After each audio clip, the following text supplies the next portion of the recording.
dance your way off the field, super happy, super excited to be here, undefeated in the UK, 5-0. How much did that win mean to you?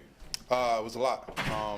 We put in a lot of hard work. I mean, from hearing all the naysayers, all that stuff like that, we hear it all. We try not to pay attention, but it's obviously, like I said, it's the inevitable. But whenever you can see all that hard work come to fruition, man, it's an amazing thing. We never know who can make the play. So I think me seeing everybody make plays like Gink, Beasley making his pick, HP getting his sack, IP getting his sack, like. Whenever we can all be hitting on all cylinders like that, man, I'm excited just to see everything, like I said again, come to fruition.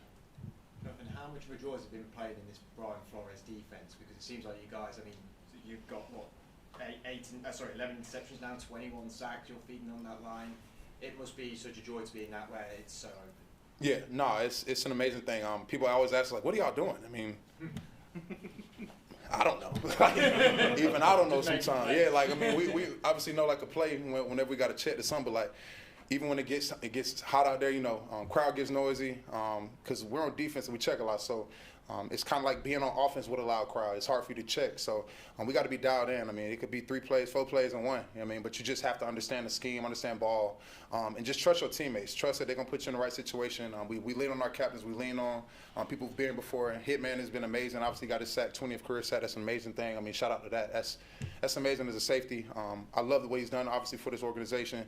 We love him back, and to see him go out there and continue to lead us, and Cash as well. I feel like those two are the best best leaders to weather any storm for our defense and just continue to just put us in right positions. Obviously, Flo's doing it, but when they get on that field, those guys really just calm the storm, and everything else just goes fast. Jay, what makes this team special?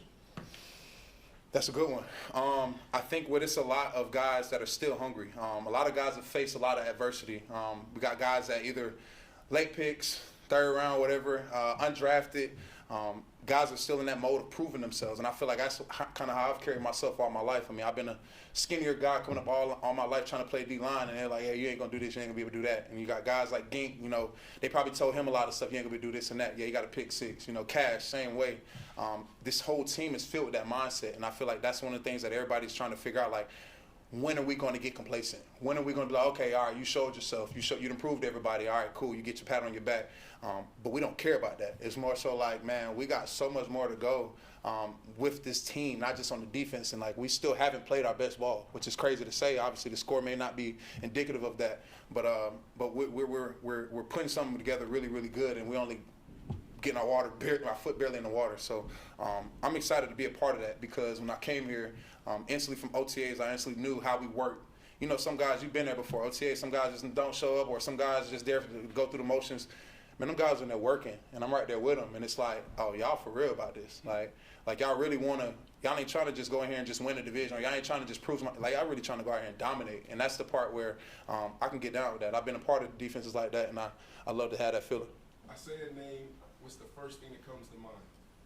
Coach Flores. Chaos. Absolute chaos. Controlled chaos is what I like to say. What he like to say too. It's a lot of stuff, man. But I ain't gonna give away the secrets. But but it's a lot of stuff, man. It's just a simple fact of like, if you just trust in the system, man, trust in what he know he doing. Some things you got to be selfless in this defense. You can't be a guy that just say, hey, when am I gonna make my play? When I'm gonna do this? Like, hey, man, do your job until that number is called. And when your number is called, make the play. Everybody, you literally seen 4 to 5 players make a game-changing play. And everybody's just excited as if they made the play. And I feel like that's what he's instilled in all of us. Hey, your time coming. Like, don't panic. Don't do anything. Don't be selfish. Don't play hero ball in this defense. And as you've seen, we play disciplined ball. We make sure that we do our job and then some, because at the end of the day, they don't know. And anytime we got an offense on their toes, man, that's when we're playing on our terms, and that's what we like to do at the end of the day, to have the pen in our hand last. Tenfold. Appreciate that. In the second half, it seemed like Rodgers sped up his process, got rid of the ball quicker, shorter throws. How do you as a defense kind of adapt to that? Yeah, I mean, that's the thing about it. Every play has a weakness to it. The thing is, with Flo's defense, we don't give you time to figure it out. Some teams, they can't figure it out. A-Rod is Come on now. He's one of one, honestly, and he's probably very few that's going to be able to pick up and say, okay, well, this is going to be here, this is going to be here, and throw dots like that. And teams going to look at that. So we have to look at ourselves in the mirror and understand how are we going to adjust to that. Because, I mean, everybody else going to be like, oh, that's the winning recipe right there. So we had a couple plays in there that, that we expected that they would try to hit in our open spots, and we executed. But as you've seen at the end, he definitely got on a little roll. And this A-Rod, at the end of the day, is still crazy. I mean, I literally watched my own eyes as, man, call out our defense and didn't even look at the throw. He just threw the ball. I'm like, okay, that's just A-Rod. Like, you got to tip your hat sometimes. So I was honored to be on the field with him. Obviously, I wish I sat him, but I was just honored to be there, man. He's a great mind. He's like a coach on the field. It was really something special to hear and watch how he just diagnose coverages and diagnose the whole play and know who's coming, know who's not coming, know where his hots are, know where his, just things that a lot of inexperienced quarterbacks or quarterbacks who don't have that type of poise or experience will be able to manage, So we know that they're going to use that recipe moving forward. We got that target on our back. We say that every week. Our defense is one of those where it say, hey, we want to beat their defense. It ain't about we want to beat that team. We want to beat that defense. And at the end of the day, we own that. And I tell everybody to own that.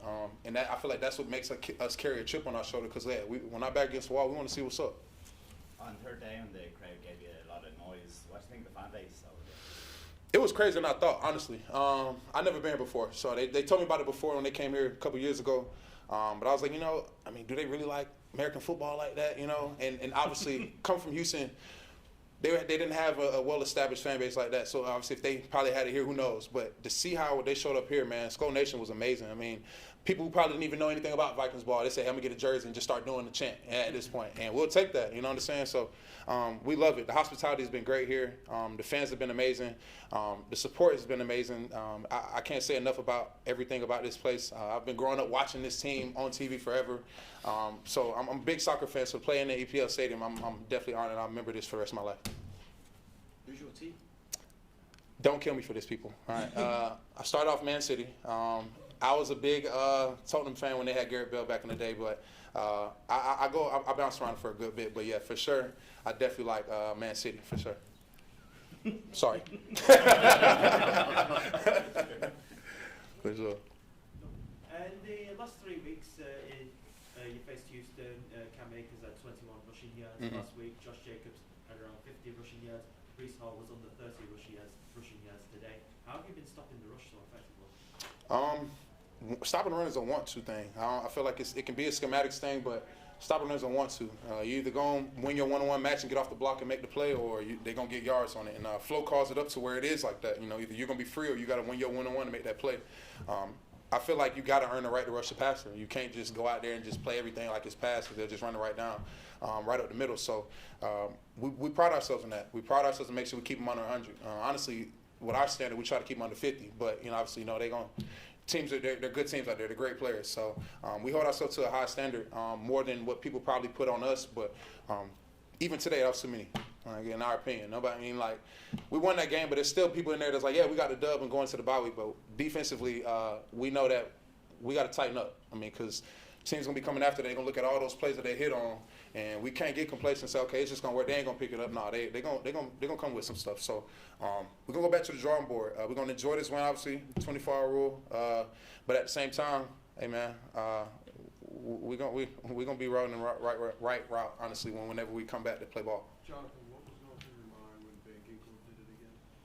I didn't think he was going to score initially. So I'm running, and I'm like, oh, he got a pick, of course, because we see him doing it in practice. So, at this point, I don't even get excited. I'm like, all right, bet. Then I seen, Hitman have a block on Brees Hall. I'm like, okay. And then next, he just took. I said, and I ended up running faster than him to get to the end zone. So, man, I love that. Gink is such an instinctual player that these things are like normal for him. He kind of expects these things to happen. He should have had another pick, but he slipped on one of them. He slipped in there and could have got right in the windows with another pick. So, but that's just Gink, man. Everybody knows that he's like a Swiss Army knife. You can go to middle linebacker, on the edge, nickel, you name it. He's just a special player. And he's a guy who's also been in flow system before, so he can kind of help us out with certain things to expect out of offenses. Oh, my bad, yep. So, we're in London, and they play a different type of football here. Mm-hmm. Who would you compare a footballer to your game? That's a good one. Can I show my Man City card again? The old Man City card. I'm a big company guy. A long time ago, his defense and how he just managed the game. His physicality, his knowledge of the game, understanding how teams are going to attack him. He just always kind of just never flinched and everything. He always was able to adjust on any type of attack that anything, no matter what the formation was. So I remember him vividly, literally just stopping anything. Anytime he had one-on-one with somebody, I was like, yeah, it's good. And like he's locking that down. So yeah, shout out to him. And obviously hope to meet him one day too. But yeah, definitely like to say that. Appreciate y'all. Can I start it off? So last week on our show, we did this fashion segment, and Josh Bellamy said, because you put it all together, he said, it's more mannequin. Right? You probably didn't see it, right? You just watched the show. What are you wearing today? What's the inspiration? Yeah, I'm glad you asked, man. I got the Burberry on today. Nothing too crazy. It just got the little designs, got the holes in it. If you don't want to. I got the shoes, but pretty much head to toe, Burberry. Justin, what do you have to say about the defensive performance today? Oh, they definitely helped us out today. I definitely was not surprised, but just at the way that they attacked the ball, the turnovers, the pick-6, is definitely something that we needed in this game, especially the way the offense played. Wasn't happy about how the offense played as a whole. We definitely left yards, points out there, So it's definitely room for improvement and room to work. So I'm excited for this bye week to get a rest and get back to it. But we definitely need to fix some things. Justin Cahill said he wanted to stay confident, stay aggressive, get those shots down the field. You thought those plays that you guys left out there? Oh, for sure. It's just that's how the game goes sometimes. Every game is not going to be a great game for us. There's going to be moments where we hit adversity sometimes. Moments where the game is not going to go the way we want it to go. We just got to be better as players, as to coming together, and just not worrying about what's been going on throughout the whole game, and we just need to execute our plays whenever we need to. Justin, how much did you feel like Aaron Jones' absence kind of just maybe took a little bit of wind out of what you guys could do offensively? Yeah, Aaron Jones is definitely a great back, and he's definitely make some key plays for us, especially with the run game, and even in the pass game, he's been a force for us. But it's never, something that we're, being down on, or it changes up the whole game plan. We have Ty Chandler, we have other guys in the backfield that can, have the same type of, style as him and make big plays just like he do. So it's definitely, tough missing that type of player, a key player on our offense. But we always have confidence in the next man up to come in and do exactly what he need to do. Justin, you're 5-0, you're heading into the bye, but the offense could get a boost in the next couple of weeks. TJ Hawkinson's back in practice. Yeah. How excited are you seeing to return? How much of a boost is he going to give you all? Yeah, TJ is definitely a key factor for us. Just adding him onto the force, and along with the other weapons we have on this team, it's going to be crazy. I'm excited to see him back in action, and mixing in the plays and the schemes, and it's going to be even more difficult for teams to really guard us. So he's definitely a force for us, and we're excited for him to get back. Let me throw it back to Brandon's question. I noticed the jet on your chain. Anything to mention about that? Yeah, I've had this since I was a rookie in the league. Everybody know my nickname is Jets, so I had to get a jet on my neck. No relation to the game today, or just? No relation. I'm Jets, so I gotta have a jet. Justin, we spoke on Friday about playing in the UK. It's been said 5-0. Currently the only team at 5-0, but still undefeated here in the UK. And I gotta say, what Branson's drip is just absolutely Thank you, man. Heading into the bye and obviously coming out of that, where is your mindset right now? Yeah, you know, these first 5 games were difficult. You know, we're playing top teams in this league, you know, teams that are pretty much contenders to be in the Super Bowl. So, I mean, looking back on these 5 games, they've been tough, but we've been playing great football. Definitely, you know, room for improvement and things that we need to fix.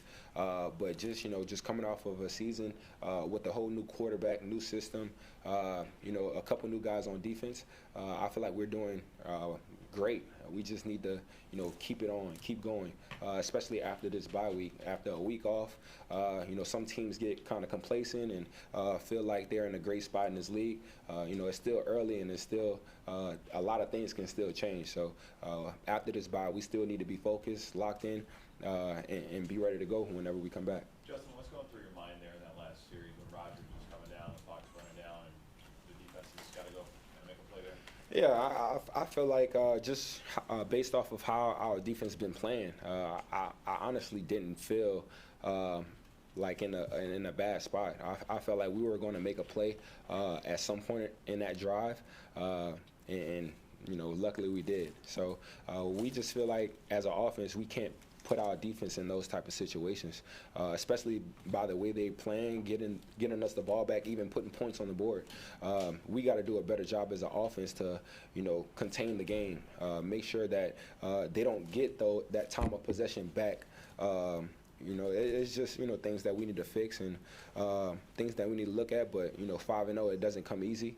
So we're definitely grateful for that. What's been your impression of Will Riker? Say it one more time, sorry. What's been your impression of Will Riker?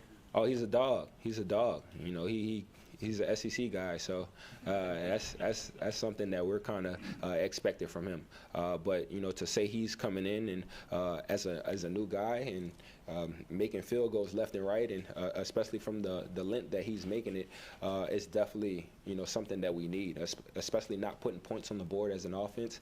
You know, coming out with 3 points is something. Of course, we want to get the 7, but you know, if you take those 3 points away or the field goals that he made away, you know, we don't come out with this game. Just last couple you thrive off of going up against top corners like Sauce Gardner in the league, and also was there any sort of friendly exchanges of words while you were playing today, or was it quite simple? Yeah, I always love going against you know, a top corner in this league.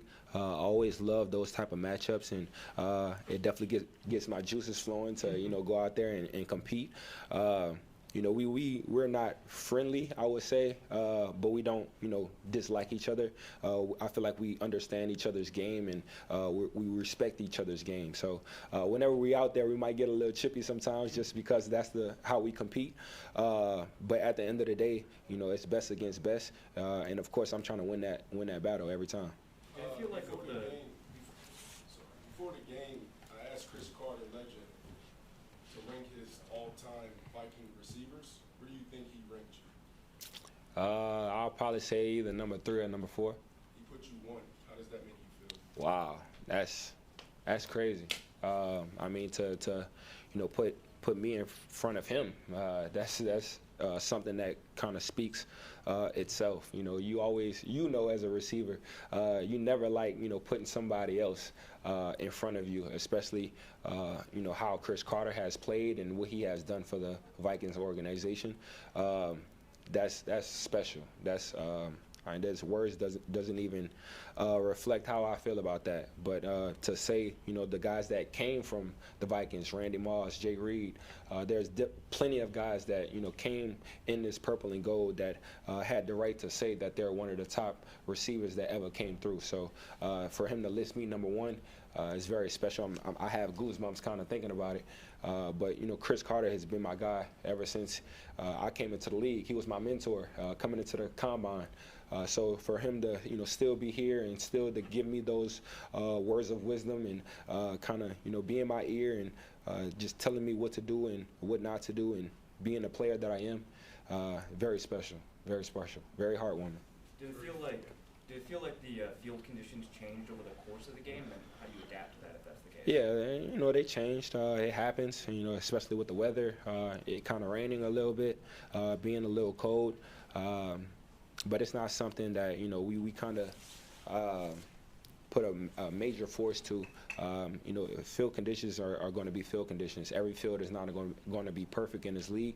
We still got to make sure we getting our technique down and making sure that we getting our feet, in front of our shoulders. So it's going to be tough always, just dealing with those type of conditions. And as a receiver, your footwork is one of the main important things. So it definitely gets slick out there, but you just got to kind of focus in on your technique and making sure that your footwork is top tier.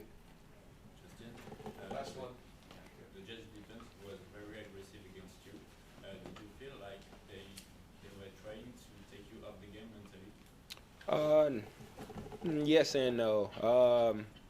I don't feel like any team can really take me out the game. They had a couple holding penalties and, had a couple bracket coverages or, a safety over top, but that's going to happen every single week. That's not something that we're kind of surprised about. Every single week we kind of focused on me being doubled or me being tripled, and, it happens. So I always try to prepare myself to, go through those tough games where I'm getting held or I'm getting doubled, and I still got to get open. It's my job to get open and make plays for this team. So every single time I'm out there on that field, no matter how they're guarding me, no matter how they're holding me, I try to make the most of those opportunities. Okay, thank you very much. Thank y'all. I appreciate it. It's a great feeling. Obviously, when you can make a play like that, it can change the game, and it's exciting, and I'm just glad I caught the ball, and the rest is history. Do you think you're going to make it all the way to the end zone and get a lot to do in the quarter?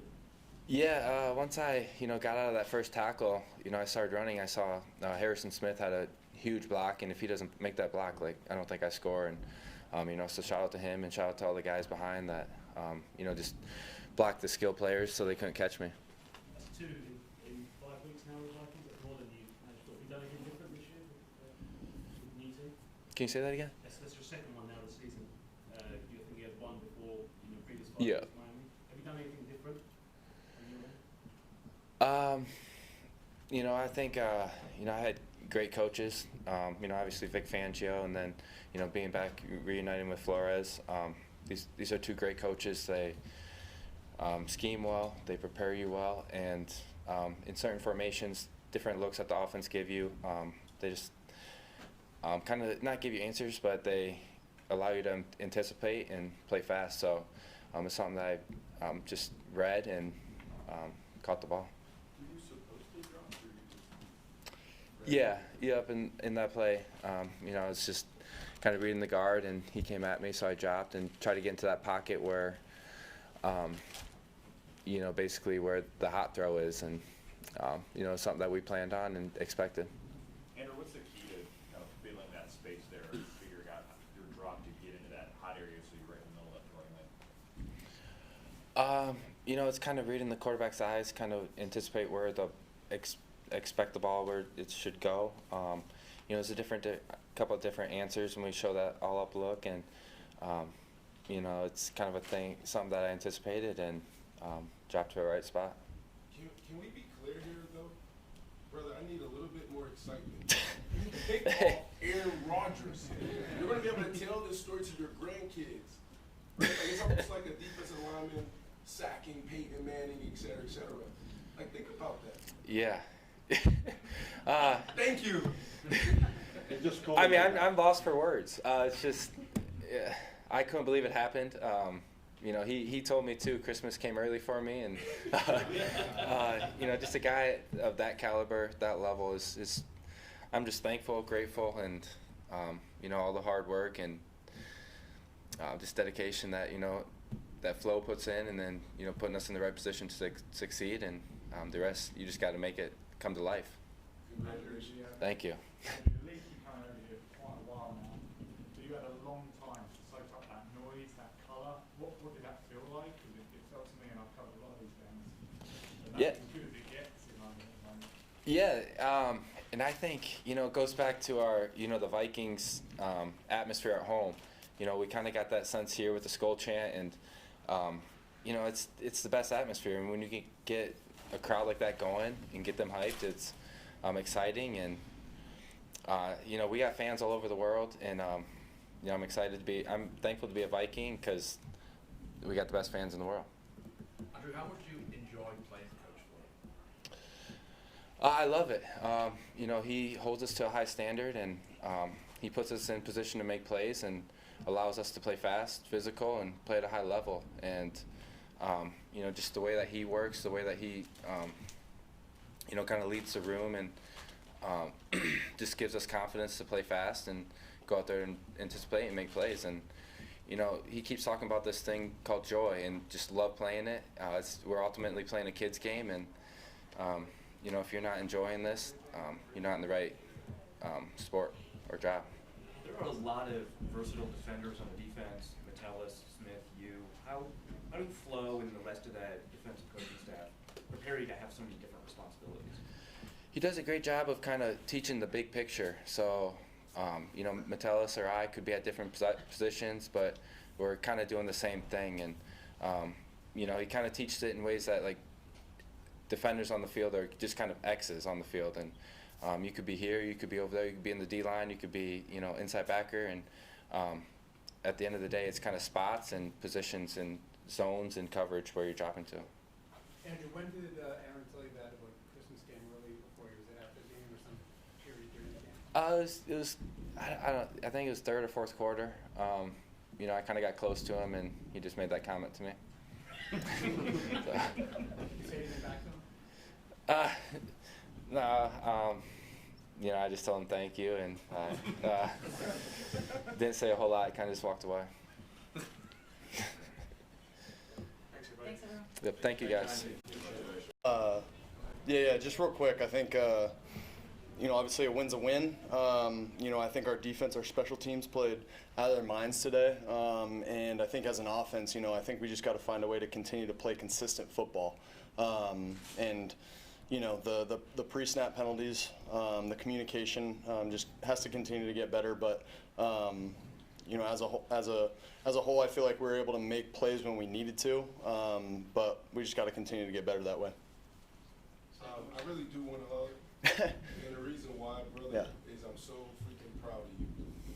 So freaking proud of you. 2018 drafted 3rd overall to one of my teams, your teams, the Jets. 3 years later, you're traded for a couple picks. Right. Right? And for you to be in this position, 5-0, leading your team, even coming into the press conference that way. Right? That's true leadership. That's Peyton Manning-esque. That's Tom Brady-esque. Right? And now you're a candidate for the, you know, to be an MVP. So I just want to say I'm proud of you. I appreciate that. How do you feel? Yeah, I think, you know, I feel good. Obviously, you know, we got things rolling. But like I said, man, I mean, there's so much room for improvement. You know, for us to be able to go out there against a really good team and get a win like that shows you a lot about our resilience as a team. And as an offense, too, I think just going down, like we would have loved to score a touchdown or to score a touchdown on that last drive. But the way that we were able to kind of go down the field and continue to just play ball and, you know, not get caught up in how the game's going or the flow of the game. You know, I think we were just able to really just continue to take it one step at a time throughout the game, and you know you're going to go through the ebbs and flows of it. And for us to just be able to, you know, have a good drive. Obviously, we would have loved, like I said, to score, but to end it in a field goal and make them have to go the whole way and score a touchdown, you know, put a lot of pressure on them to go do that. Sorry guys, just one more. You brought up resilience. You were resilient. So anyone out there that may be dealing with something, what advice would you give them? Yeah, I think the biggest thing is lean on the people that you trust in the world. You know, whether it's your friends, whether it's your family, whether it's your teammates, your coaches that you're with at the time. Just continue to lean on those people, because whether you're going through tough times or whether you're having success like we are now, you know, you just got to continue to have those relationships. And when you have those relationships, you know who you are as a person. And for me, like, I'm very confident in who I am as a person. So I'm never going to change that way. And I feel like we have a lot of guys in that locker room with that same kind of mindset. And, that's just, to be able to come into work every single day with guys like that, it's a blessing. So what do you think of when Andrew Van Ginkel scored a touchdown? It's incredible, man. Whenever you can get defensive touchdowns, it's always fun to watch, sitting there on the bench. But, yeah, I saw him catch it, and I was like, all right, cool, like, let's go, grab my helmet. And 5 seconds later, or, whatever it was, 8-10 seconds later, he was in the end zone. And I was like, all right, let's go, man. Another pick-6 for Gank. So, it was awesome to see. Awesome to see our defense play the way that they did today. Sam, how much did losing Aaron there kind of disrupt you guys there for Yeah, I think for us, obviously Aaron's a great player, but we just got to continue to, have a next man up mentality. Kind of similar to, what we did in the San Francisco game with Jets and Jordan being out and having some guys be able to step up, and the way that they did, and Aaron going out in that game as well. Just having guys continue to step up the way that they did. We're just always going to have that mindset of next man up kind of. It's hard to win one game in the NFL, let alone 5, and be undefeated, especially when you have to travel abroad. How do you feel reflecting on those 5 games, knowing that you are the quarterback of the Minnesota Vikings, 5-0 Minnesota Vikings, reflecting on what you've done so far? How does that make you feel? Yeah, I think for us, we have a lot of good things clicking right now as a team, but it's early. And, we know it's a long season. And, we just, again, like I said kind of in the beginning, we just got to continue to take it one step at a time. And if, you get caught up in what people are saying about you and you're this or you're that, we weren't listening to anything that people were saying before the season, so why would we start now? And so I think for us, it's kind of having that mindset. Sam, did the moisture affect accuracy at all? Just trying to get a feel for the ball as the rain picked up a little bit there? No, I felt like, I had a good grip on it the whole time. So Kevin Gable said he wanted to stay confident, stay aggressive with the shots down the field. Was that something that you felt like was there and just you guys weren't connected, that there was opportunities there? Yeah, there were definitely opportunities out there that I missed. Again, like I said, we'll watch the tape and get better that way. But again, there's a lot of opportunity out there to be had, and we just gotta, myself personally, just gotta continue to take it, one play at a time, and I feel like if I can do that, we'll be good. On those deep shots, did it feel like you were pressing a little bit, or do you feel like you're really comfortable with all of the decisions you made? Yeah, I'm always comfortable with the decisions that I make. You have to be as a quarterback. If you're ever doubting yourself out there, it's which is kind of, some things that I did early in my career. It can be a long day. So I think just having that confidence in myself to be able to let it rip whenever I see something, or when I'm confident, I feel like, I can, just, continue to stay patient that way. And, wherever the coverage, wherever the defense, wherever they go, and whatever guy's open, you just throw it to them. It's as easy as that. But I think for me, it's continuing to see the field and just go through my reads and tie my feet in with my eyes. And I feel like if I can do that and stay patient that way, we'll be good. Last one for Sam. What are the main values that this 5-0 run has been built on? Say that one more time. Sorry. What are the main values that this 5-0 run has been built on so far this season? Yeah, I think some of the biggest things, just to name a couple, are consistency and resiliency. I feel like that's kind of our MO. If we can continue to stay consistent and kind of like I talked about, like as an offense, just continue to sustain drives. And you get in these 3rd and long situations which are tough. I think for me, just being able to put the ball in play and live to see another down. And then go, like I said, you go through ebbs and flows of every single game, and just being able to, have that resiliency to just take it one play at a time after that. That's kind of our mindset as an offense, but as a whole team as well. Appreciate it, guys. A pick against Aaron Rodgers is always a great thing for you guys to do. I need to ask you about the celebration. Yes, sir. Thank you. Talk to me about Thank that. you. That is special. All right, so we're on a generational celebration run right now. 3 weeks in a row, we've had some fire celebrations. But this might have been one of my favorites just because that's one of my favorite movies, and it's based in London. And so as soon as I knew we were playing in London, I'm like, and I watched that movie last week, I'm like, this is it. So really just being able to really have those things ready, because we expect to have these turnovers, and we're always preparing, and we know that the fact that we go out there and practice and prepare every single day, every single week, we know we're going to get that ball. So my mindset is I got to have something ready every single week. But that's one of my favorite movies, and I had to shout out to London for that one. And talk to me about the pick itself, because you just said you know you're going to get the ball at some point. You're playing in a great defense led by a great guy in Brian Flores. Right. Talk to me about that play. Did you have a feel that it was coming your way before you did get the pick? Yeah, I did for sure. Just knowing that it was a two-man, so I just knew to get depth so I could make a break on whether he throws it to number 1 or number 2. But really, just going into this game, we knew Rodgers was gonna. He trusts his arm. He's one of the greatest to ever do it. But the fact that he has that talent, he tries to throw even when people are covered. So I knew I'd get an opportunity because that ball would be in the air. So I made sure I got to just catch the ball. Mentally, do you make any special adjustments when you're playing against a quarterback of someone like Aaron Rodgers' caliber? Really, you just have to know you got to be tighter on the receivers. You know that the disguises won't do everything to somebody like Rodgers that's seen everything, played 20 seasons in the NFL. So really, you're not going to trick him with too many things. But going in there, you know that you have to play tighter to the receivers and know if he's going to throw the ball to his guys, the ball's going to be perfect pretty much every time. So really, the focus in the week was to be tight on the body of the receivers. Then you'll be able to find the ball. Kim, what was going through your head when Stephon closed it? GOAT. That's one of the greatest to ever do it. And we were talking on the sideline. He's one of the, I think he's the last, he was the last starting DB to have a pick. So we were not making fun of him. We were like, come on, you got to get it today. This is your one. So, but to have a game winner, and especially in a time where, you know, it's goat on goat, Aaron Rodgers versus Gilly. I don't think you should test people like that. I don't care what type of game you had in the beginning to have guts to throw it to Gilly in the clutches.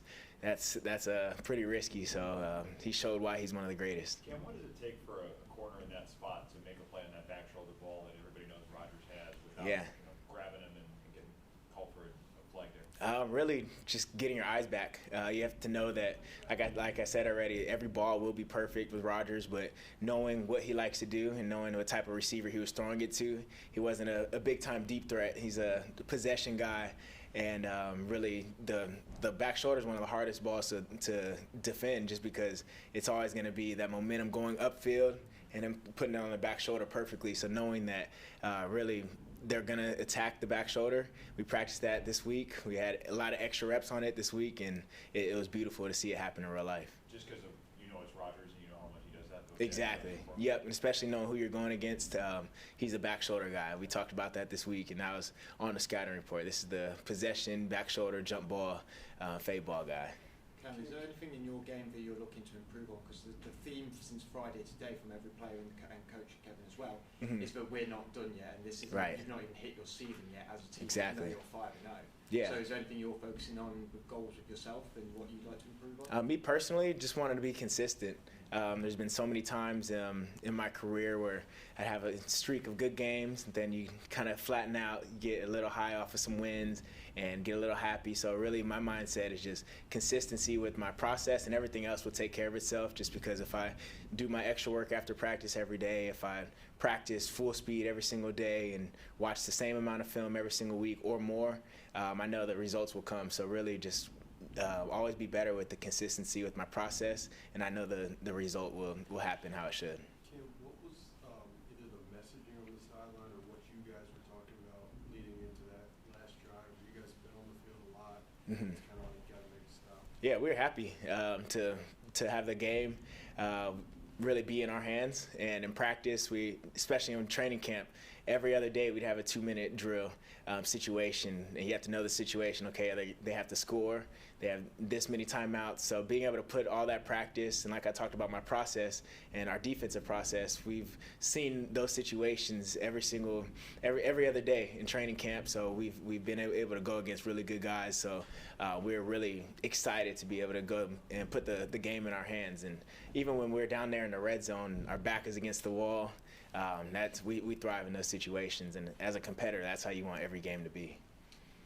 Have you enjoyed your time in London so far? Oh, I loved it so far. Tonight, I'll finally be able to explore and go see all the tourist attractions. So I'll walk around near all the big touristy things, but I've been locked in, so I've been staying at the hotel pretty much the first time we went 2 years ago, then today. So I'm excited that we have time after the game to actually go see something. But I love it here. People are super cool. Just the atmosphere in the game, seeing people wear just football jerseys overall, not even Viking jerseys. It just shows the love that people have for this sport out here, and it's super cool being halfway across the world and seeing people loving the same thing that we do. You were one of the guys that came back out of the locker room for a photo after Mhm. was that who led that or orchestrated that? And what did that mean to you? I don't know. Some of the DBs just started saying, "Hey, let's take a picture," and I was like, "No, if we're gonna take a picture, let's go outside and really get the scoreboard." Just it's a blessing, just the fact that we're able to come out here and play a kids game across the world, and for that to be our job.